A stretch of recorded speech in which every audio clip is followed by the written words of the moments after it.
Hello guys, क्या हाल चाल? मस्त एकदम। My name is Manohar Singh Chandel और आप देख रहे हैं अपना प्यारा सा YouTube channel MP board physics 12। Okay, आज का हमारा टॉपिक है एप्लीकेशंस ऑफ गाउस थ्योरम, जिसमें पिछले वीडियो लेक्चर में हमने 4 एप्लीकेशन कर लिए थे। आज अपने को 5वां एप्लीकेशन करना है और इस एप्लीकेशन का नाम है electric field intensity due to a uniformly charge conducting sphere.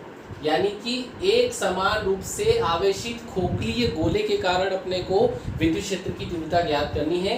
अब ये जो इलेक्ट्रिक फील्ड इंटेंसिटी या विद्युत क्षेत्र की तीव्रता जो हमसे पूछी जाती है, ये 3 पॉइंट्स में पूछी जाती है: outside the sphere, inside the sphere और at the surface of sphere. तो डायग्राम में क्लियर कर देता हूँ तीन कौन कौन सी पोजीशन पूछी जाती है हमसे।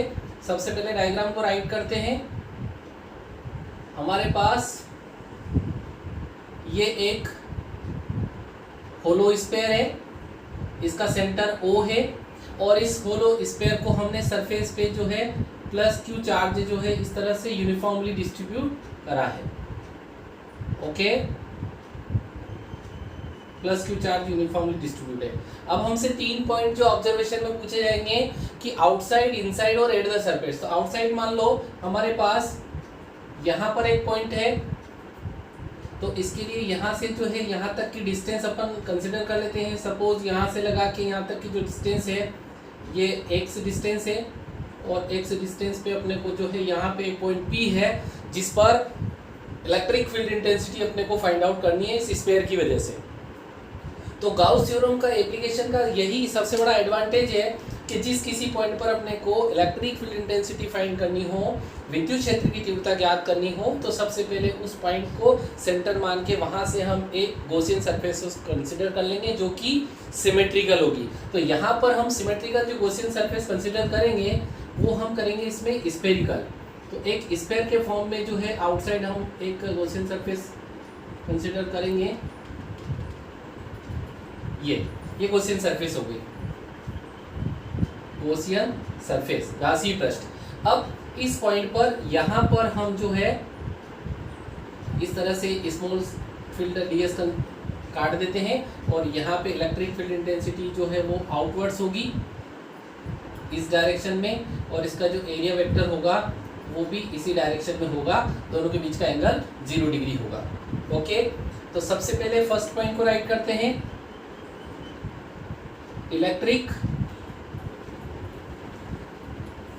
Field intensity at point P और ब्रैकेट में लिख दो आउटसाइड स्फीयर। आउटसाइड स्फीयर का मतलब स्फीयर के बाहर हमको इलेक्ट्रिक फील्ड निकालना है इस पॉइंट के ऊपर। तो सबसे पहले इसका क्लोज इंटीग्रल करो। Vector E dot vector ds बराबर Q upon epsilon not. Electric field जो है बाहर आ जाएगा ये, या चाहो तो स्फीयर में फॉर्मूला लगा दो, EDS cos थीटा हो जाएगा is equal to Q upon epsilon naught. हमको मालूम है यहाँ पे थीटा जो है वो 0 डिग्री है, तो वैल्यू को पुटअप कर देते हैं। E को बाहर ले लेते हैं, अंदर बचा closed integration ds cos 0 degree is equal to Q upon epsilon naught. cos 0 हमको मालूम है 1 होता है, तो हमारे पास यहाँ पे जो आएगा E, और ये जो इंटीग्रेशन में ds है इसका मतलब होगा कि ये जो स्फीयर गॉसियन सरफेस आपने कंसिडर करी है ये स्फेरिकल फॉर्म में है, तो इसका जो टोटल सरफेस एरिया होता है, जो कुल पृष्ठीय क्षेत्रफल होता है वो कितना होता है। तो इसका जो टोटल सरफेस एरिया होगा वो 4πr², यानी कि x डिस्टेंस पे लिया है तो डिस्टेंस कितनी आएगी x² is equal to Q upon epsilon naught. तो यहाँ से हमको E की वैल्यू मिल जाएगी, E is equal to 1 upon 4π epsilon not into Q upon x² newton पर कूलम। ये आउटसाइड हमको इलेक्ट्रिक फील्ड इंटेंसिटी मिलेगी। ओके,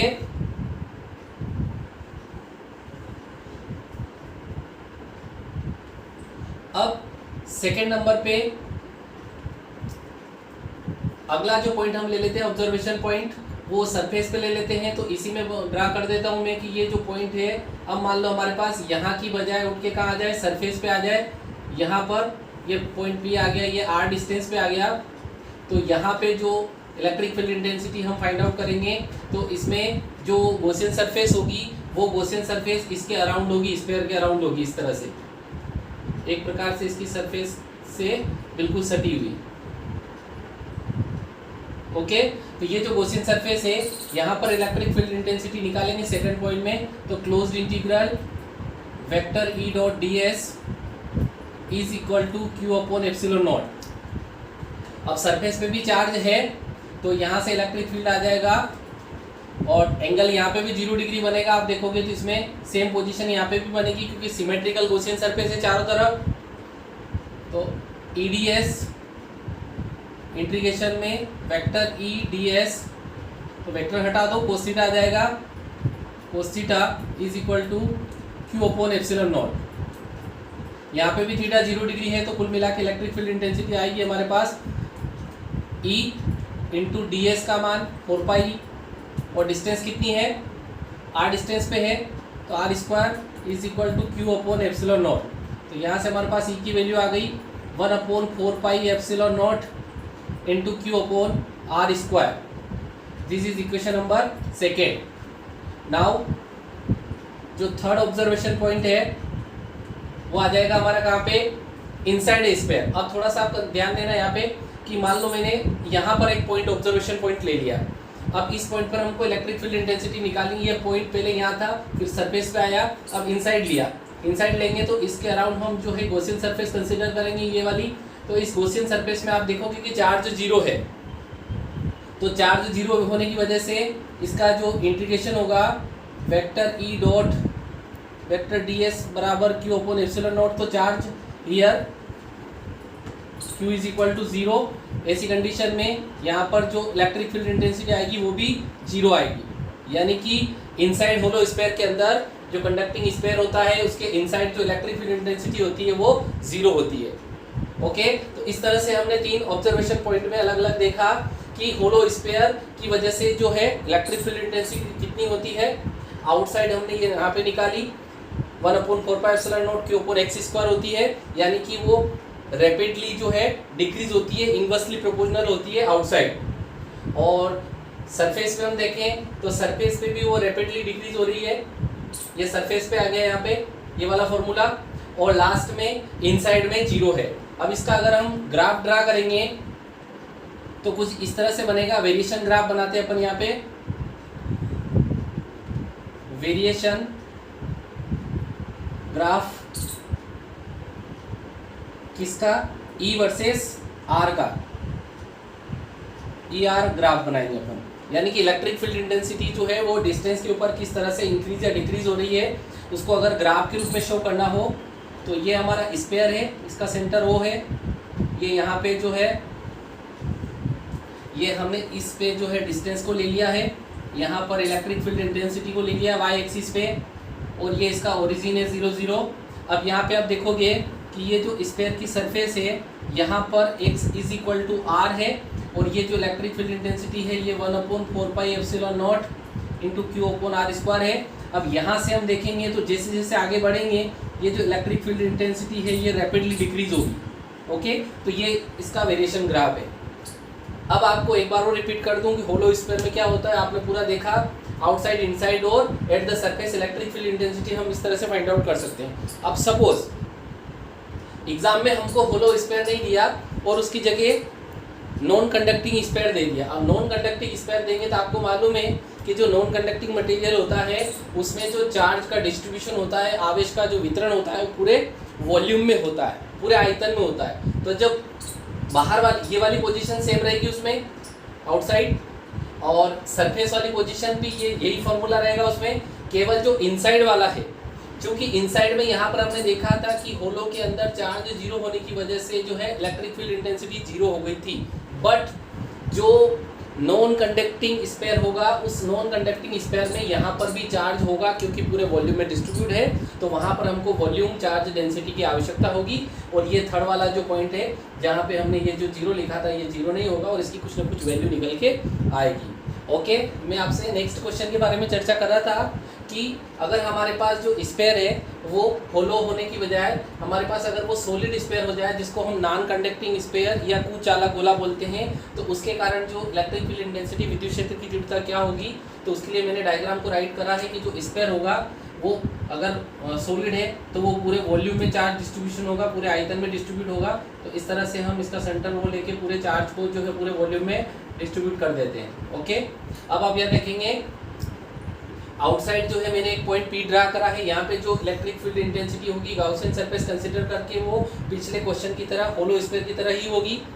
और जो सेकंड वाला जो पॉइंट है हमारा सरफेस के ऊपर, यहाँ पे जो पॉइंट अपन लेंगे सरफेस के ऊपर, ये मान लो हमने जो है ये इसको कैपिटल आर दे देता हूँ, capital R small R distance पे लिया है। तो यहाँ पर भी जो इलेक्ट्रिक फील्ड इंटेंसिटी रहेगी वो सेम ही रहेगी इस फार्मूले के अकॉर्डिंग। बट जो तीसरा केस है उस तीसरे केस में ये सारी चीज़ें चेंज हो जाएगी, क्योंकि तीसरे केस में सपोज अपन ने यहाँ से जो है यहाँ पर जो है कैपिटल आर डिस्टेंस पे जो है अगर पॉइंट पी लाइज कर लिया और उसके अराउंड अगर हमने यहाँ पर जो एक इस तरह से गॉसियन सरफेस को कंसीडर करा, तो चूंकि ये वॉल्यूम में चार्ज डिस्ट्रीब्यूट है तो ये टोटल चार्ज सपोज अगर Q इसके अंदर था तो इसके अंदर ओबियसली Q तो नहीं होगा, Q से थोड़ा कम ही होगा। तो अपन मान लेते हैं कि let inside sphere, let inside charge is Q dash, इसको Q डैश मान लेंगे। तो जो चार्ज डेंसिटी होगी वो Q डैश बराबर जो है इसके वॉल्यूम। ओके, देखो क्या बोल रहा था मैं थर्ड वाले पॉइंट में कि इनसाइड जो चार्ज होगा वो कितना होगा, Q डैश होगा। तो Q डैश जो वॉल्यूम चार्ज डेंसिटी अगर हम रो मान लेते हैं तो रो बराबर होगा Q डैश अपॉन V। यहाँ से हमको जो है Q डैश मिल जाएगा, Q डैश की जो वैल्यू होगी वो रो इंटू V, और V का वैल्यू जो होगा यहाँ पे 4/3 और पाई और आर क्यू, अंदर वाले की रेडियस हमने कैपिटल आर ली है तो कैपिटल आर का क्यूब हो जाएगा। ये वैल्यू हम वहाँ पे गॉसियन सरफेस के फॉर्मूले में पुट कर देंगे। तो इलेक्ट्रिक फील्ड इंटेंसिटी क्या होगी, वही closed integral vector E dot D S बराबर क्यू की जगह यहाँ पे आ जाएगा Q dash upon epsilon not, क्योंकि थर्ड वाले केस में जो चार्ज है यही सबसे इंपॉर्टेंट फैक्ट है कि यहाँ पर चार्ज Q नहीं है, Q डैश है। ओके, तो ये हो जाएगा E इंटू डी एस की वैल्यू आ जाएगी 4 पाई आर स्क्वायर, स्क्वायर ये वाला लिया है कैपिटल आर स्क्वायर है ना, और is equal to Q dash. Q dash की वैल्यू कितनी है हमारे पास, रो इंटू 4/3 पाई और कैपिटल आर क्यू और अपॉन में जो है एप्सिलॉन नॉट। ई की वैल्यू फाइंड आउट कर लेते हैं यहाँ से। तो ये E इज इक्वल टू हमारे पास देखो आर क्यू पे इधर आर स्क्वायर है तो आर स्क्वायर से यहाँ पे आर स्क्वायर कट जाएगा और 4 पाई से 4 पाई कट जाएगा। तो हमारे पास E की जो वैल्यू आएगी वो यहाँ पे बचा है rho into capital R upon ये जो 3 है ये एप्सिलॉन नोट के साथ आ जाएगा, तो 3 एप्सिलॉन नोट। ये हमारा फॉर्मूला आएगा इनसाइड जो है नॉन कंडक्टिंग स्पेयर या सॉलिड स्पेयर के अंदर इलेक्ट्रिक फील्ड इंटेंसिटी जो है इतनी होगी न्यूटन पर कूलम। ओके, अब वेरिएशन ग्राफ को देख लेते हैं। ये स्पेयर है, ये सेंटर है, ये डिस्टेंस ले लेते हैं एक्स एक्सिस पे, वाई एक्सिस पे जो है हम इलेक्ट्रिक फील्ड इंटेंसिटी को ले लेते हैं। तो इसकी जो वैल्यू होगी वो E is equal to 1/4 pi epsilon not into Q upon R square या एक्स स्क्वायर आर स्क्वायर ले लो। और यहाँ से यहाँ पे हम देखेंगे कि सरफेस पे जो है इस तरह से शुरू में यहाँ से जो है सरफेस तक इलेक्ट्रिक फील्ड इंटेंसिटी जो है धीरे धीरे इंक्रीज होगी, बट जैसे सरफेस पे जाएगी वहाँ पे कांस्टेंट होगी और कांस्टेंट होने के बाद वो रैपिडली डिक्रीज होगी। ओके, इस तरह से हमारा आज का जो वीडियो लेक्चर है वो समाप्त हुआ। आई होप आपको ये वीडियो लेक्चर पसंद आया होगा। अगर आपको अच्छा लगा है तो प्लीज़ इसे लाइक करें, और अगर कोई बच्चा अगर नया आया है चैनल पे तो इसे सब्सक्राइब करें चैनल को, ताकि अगली बार जो नया वीडियो लेक्चर लेके मैं आपके सामने आऊँ तो सबसे पहले नोटिफिकेशन आपको प्राप्त हो और आप इस सब्जेक्ट को अच्छे से मज़े से कर सकें। ओके, मिलते हैं नेक्स्ट वीडियो के साथ।